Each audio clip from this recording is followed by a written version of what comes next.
Jaime Hernández, corresponsal de guerra, corresponsal mexicano en el extranjero, décadas en el periodismo, gran amigo de Sin Censura, fundador y conductor de su espacio en YouTube, No Apto para Cínicos. Este tema sí que no es apto para cínicos, precisamente. Y gran amigo, le decía, de este espacio libre como el viento, del que él forma parte importante. Mi querido Jaime, pues la muerte del Papa Francisco nos lleva, por congruencia, también a hablar de esto que estamos señalando. ¿Cómo estás? Te abrazo, querido Jaime. Pues muy buen día, ¿no? Es un tema de tantas aristas que ustedes díganme, ¿por dónde quieren arrancar? Por donde usted quiera, maestro, usted vaya señalando el camino.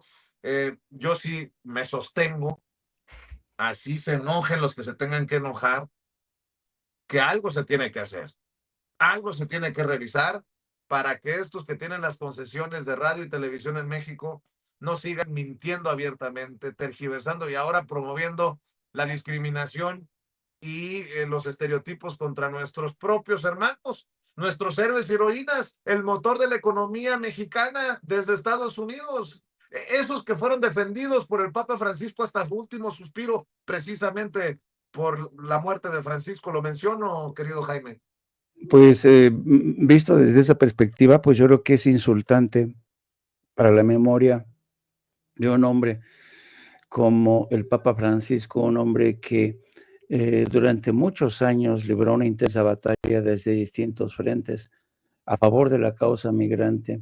Pues precisamente hoy en el día en que fallece el Papa Francisco, seguir constatando que este odio migrante se sigue destilando y ahora a través de medios privados de televisión en México. Hay que tener en cuenta una cosa, Vicente, querido Paco. Desde que estaba como presidente Barack Obama, la situación de emergencia que entonces surge con estas caravanas obliga a la Casa Blanca a realizar una especie de cónclave con responsables de medios de comunicación. Yo estuve en ese cónclave en la Casa Blanca y precisamente con la asistencia del entonces vicepresidente Joe Biden, se consultó que cuál sería el camino más aconsejable, porque hay que tener en cuenta que Estados Unidos no tenía mucha idea en aquel entonces de qué es lo que estaba haciendo surgir estas caravanas, ¿no? Entonces, se tomó la determinación en aquel entonces de proponer al gobierno de México la difusión de una campaña que buscara, sobre todo, disuadir a la gente que migraba desde Centroamérica y México para que no lo hiciera, ¿no? En fin, esta campaña, digamos, este es el antecedente de lo que estamos viendo hoy en los medios de comunicación privados. El problema aquí es que medios de comunicación como Televisa y como TV Azteca y otros medios han aceptado como un trágala, sin rechistar, vaya, esta campaña con tintes racistas, y ese es el problema.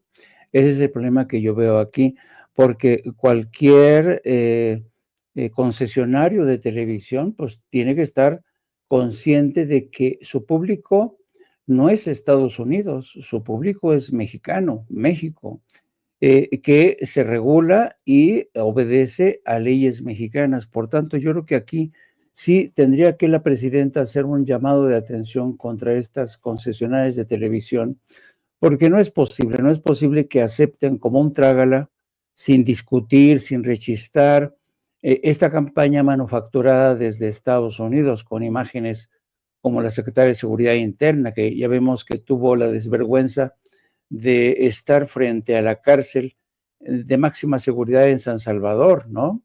Entonces yo creo que sí que merece la pena y la presidenta tendría que llamar la atención de estos medios, particularmente en un día como hoy.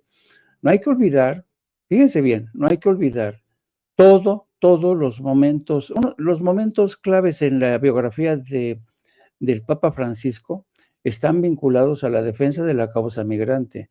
Se acordarán ustedes que en el año 2015 el Papa Francisco fue el primer papa, fue el primer jefe de la Iglesia Católica que fue invitado al Congreso de Estados Unidos y en un pleno del Congreso de Estados Unidos, en esa fecha, el Papa hizo un llamado en defensa de la causa migrante. Desde el pleno del Congreso con Estados Unidos, habría que recordar que estaba como presidente Barack Obama. Barack Obama era un hombre que estaba en sintonía con el Papa Francisco, comulgaban en defensa de los derechos humanos de los migrantes y en defensa y en contra del calentamiento global.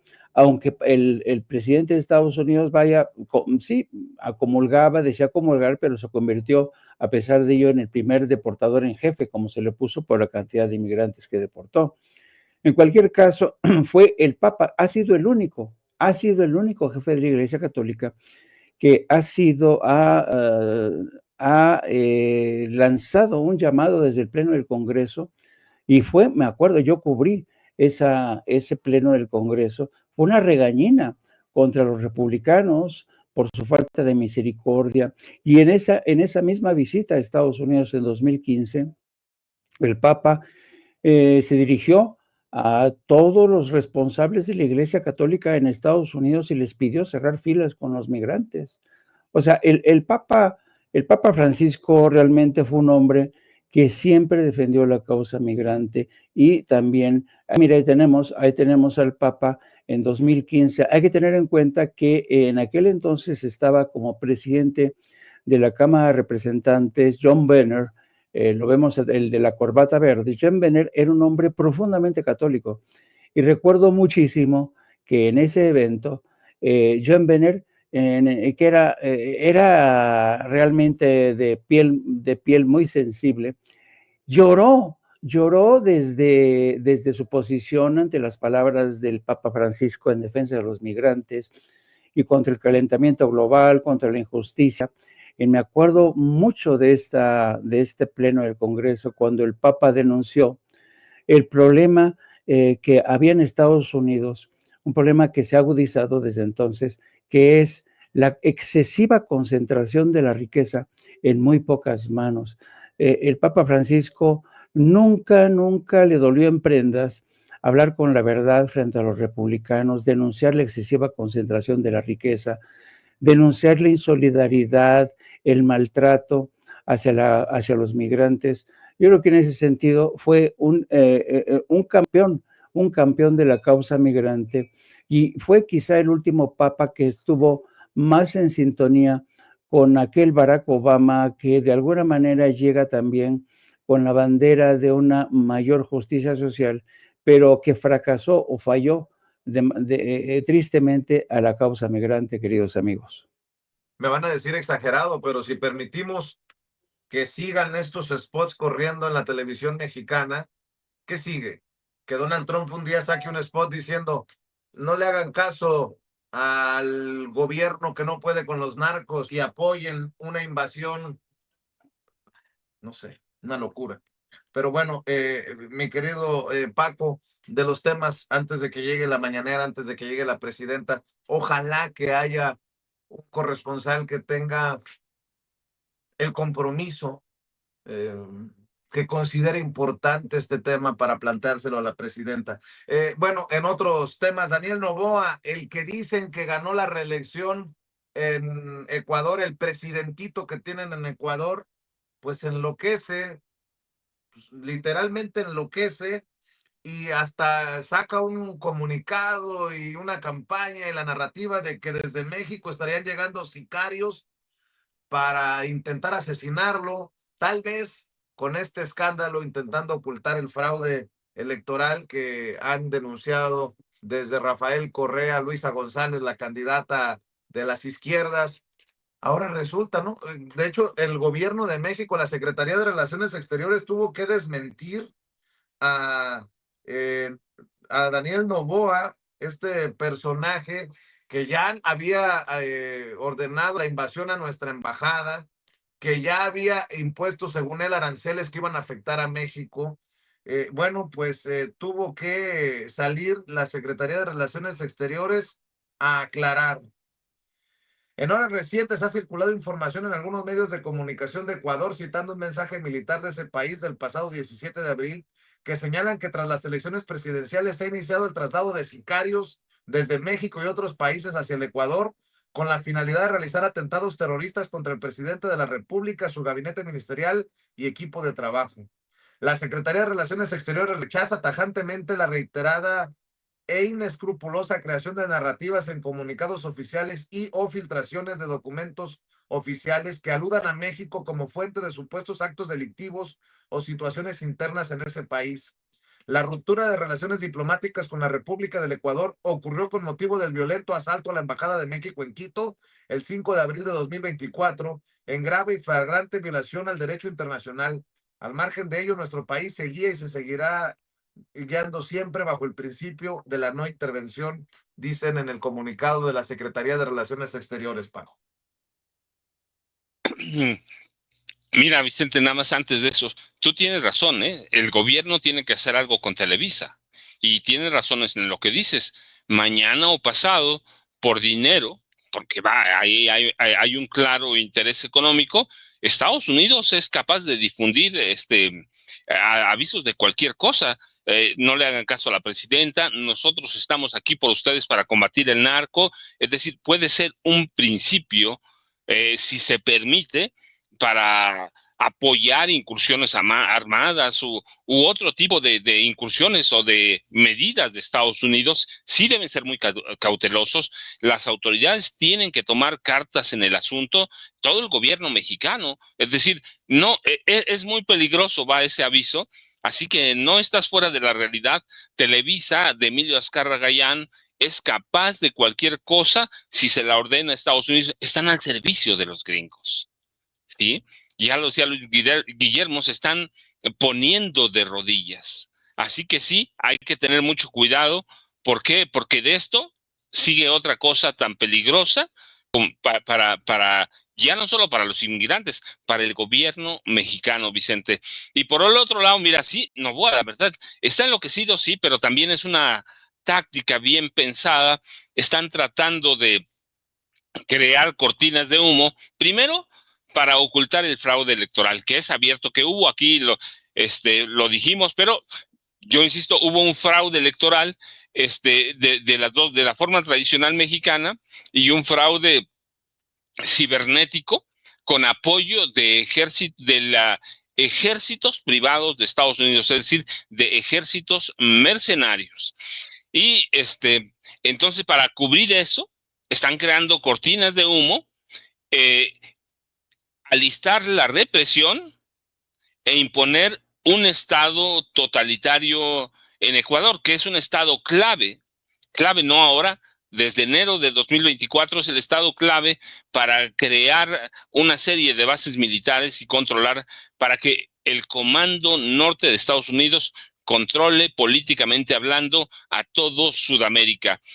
Es Ecuador, ya tienen parte de Argentina, Perú está entregado prácticamente. Entonces, es un plan que además lo dio en su momento a conocer la generala comandanta del Comando Norte de Estados Unidos.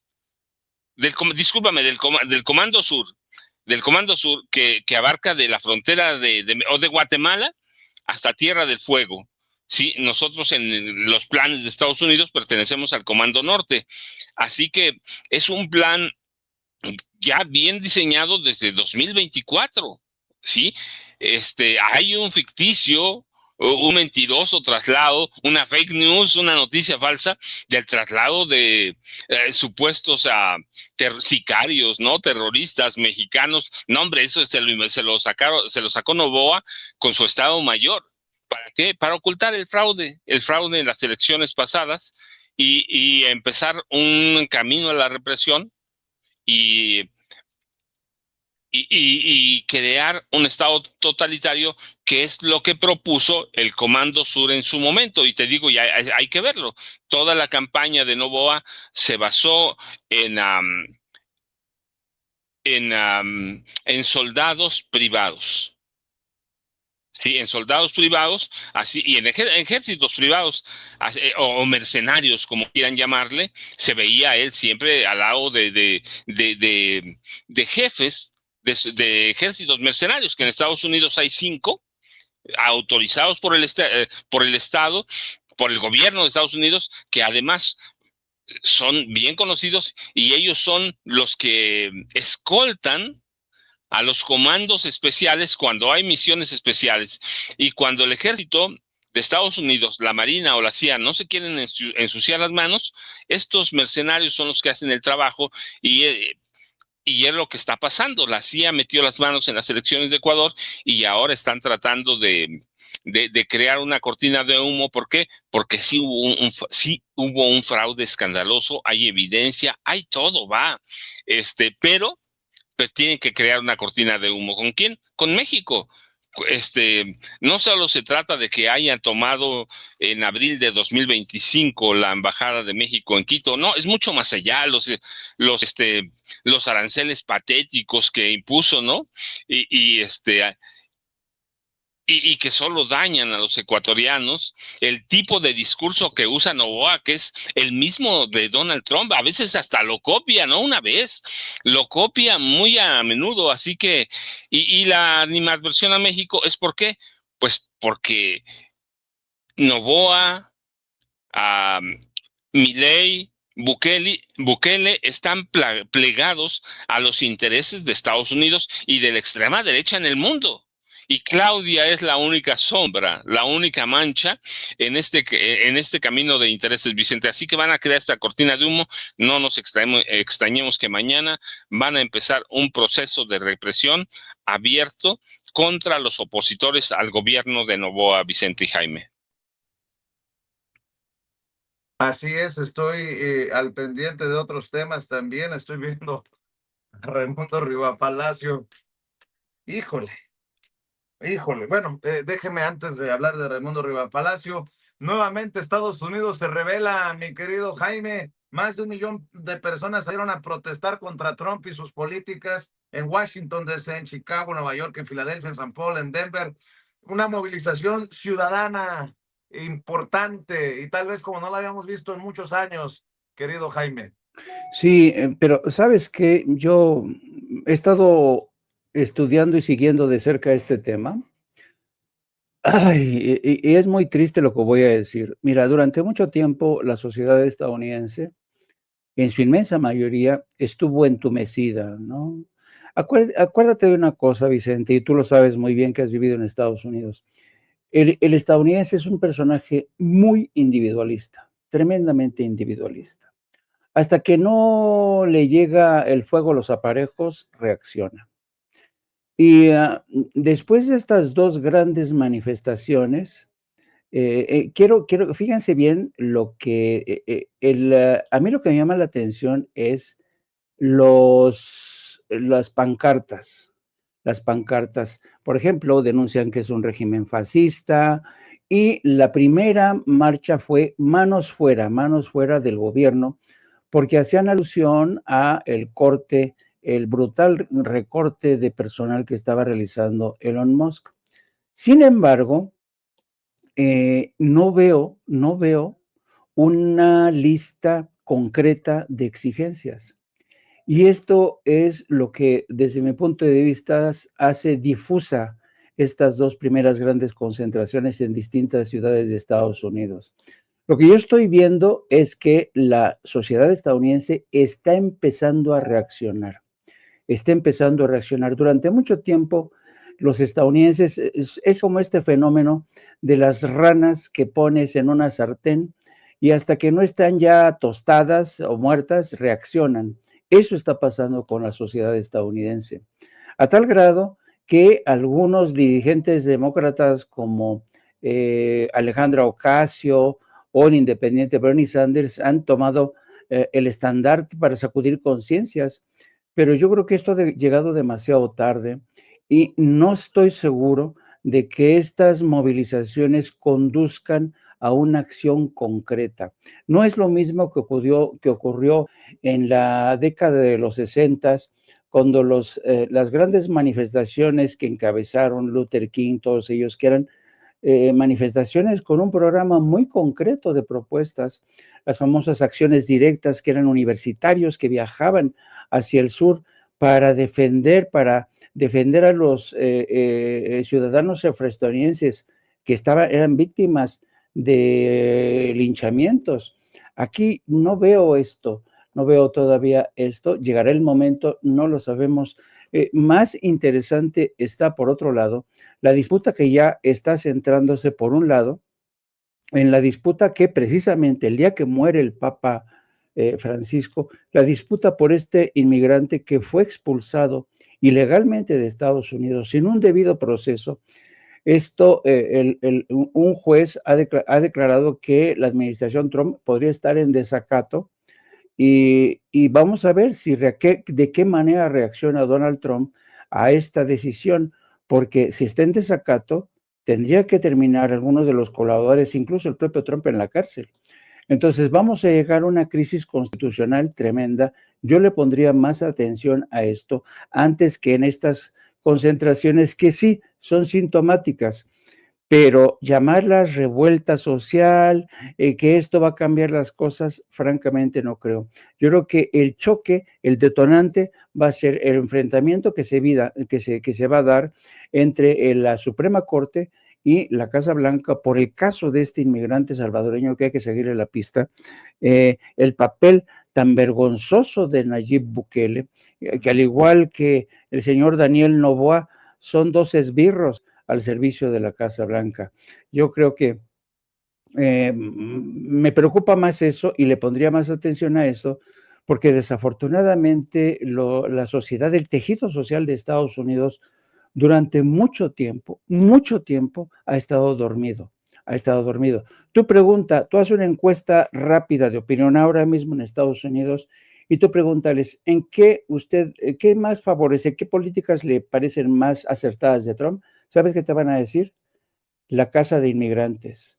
Es el tema que todavía tiene Trump debajo de la manga para seguir arengando a su base. Así es que, del todo conscientes de lo que estaba pasando, el ciudadano estadounidense, insisto, es el ser más individualista e insolidario del mundo, en el que yo creo.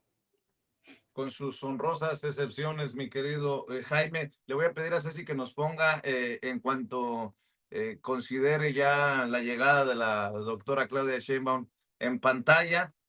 Solamente quiero decir que el académico y defensor de las audiencias, Gabriel Sosa Plata, hace referencia a este tema que estamos mencionando, que ya es pues un escándalo internacional, la decisión de televisoras como Televisa, Univisión, de transmitir spots del gobierno de Donald Trump en nuestro país. La televisión en México promueve, fíjese nada más, la política migratoria de Trump, y lo publica la Deutsche Welle al otro lado del mundo, allá en Alemania, bueno, a nivel mundial. Una millonaria campaña publicitaria antiinmigrante se emite en los horarios de máxima audiencia. La televisión abierta de México ha comenzado a transmitir anuncios que promueven la política migratoria del presidente de Estados Unidos, Donald Trump, en horarios de máxima audiencia, según reportaron el domingo medios locales y usuarios de redes sociales. Según los reportes, el comercial se transmite desde inicios de abril en medios nacionales durante partidos de fútbol y programación estelar. Bueno, el diario El Universal informó que la campaña de anuncios antiinmigrantes que Estados Unidos lanzó a nivel internacional y que ha inundado los espacios publicitarios en medios mexicanos tiene un costo de $200 millones. Bueno, ahí se las dejo de tarea en la Deutsche Welle. Mientras que en México, personajes como Raimundo Rivapalacio, cada vez más irrelevante, pero me llama la atención, usa Guacamaya Leaks, nada más.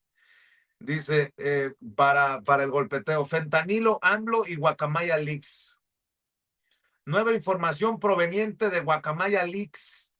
El grupo anónimo que hackeó los correos de la Secretaría de la Defensa Nacional perfila lo que la información en sus servidores extraída para ser difundida públicamente podría revelar cuando termine de analizarse y desencriptarse. ¡Ah, cabrón! ¿Se adelantó? Bueno. lo único que yo le recordé a Rivapalacio, ¿de qué Guacamaya Leaks estábamos hablando? De el Guacamaya Leaks que publicó el 17 de marzo de 2024, que mi familia cercana, me refiero a mí, Vicente Serrano, que la familia cercana de Vicente Serrano estaba involucrada en la estafa maestra de Segalmex y decía chulada de chayoteros, lo que es una calumnia, es una noticia falsa, o se refiere a la Guacamaya Leaks que filtra la información personal con el RFC, teléfono de muchos periodistas como su servidor, que dice, según la filtración del sistema de periodistas acreditados por la mañanera de López Obrador, el número telefónico de Vicente Serrano es el que aparece en la imagen. ¿Ese Guacamaya Leaks? ¿O el de la familia cercana de Vicente Serrano, que supuestamente estaba involucrada en lo de Segalmex? La otra imagen, Ceci. O esta, de que se filtra la lista completa de facturas que el tío prestanombres de Vicente Serrano se ha cobrado con cargo al erario, chayotero y con lo que es una calumnia, son mentiras. Quedó evidenciado que eran mentiras. Hasta lo tuvo que admitir el propio Pedro Ferriz Híjar y lo retomó Guacamaya Leaks. Esa es la fuente de Raimundo Rivapalacio. No, pues, cabrón. Cabrón. Mi querido Paco, sobre la campaña, lo que ocurre y lo que se sigue diciendo alrededor del mundo y este periodismo de altura de un sector en México. Avanzamos, Paco. Vicente, Jaime no me va a dejar mentir. ¿Cuántos años hemos sido reporteros? Jaime como 60 y yo como 10. Así que llevamos mucho tiempo, entre juntos hacemos como 70 años de periodismo. Mira, cuando un periodista quiere mentir abiertamente, no sabe qué va a pasar, podría, pues sí, pero podría no, sabría, pero a lo mejor no sabría. Es decir, es una herramienta. Nos vamos a la mañanera, Vicente, Jaime. Estuve trabajando, pero en la computadora.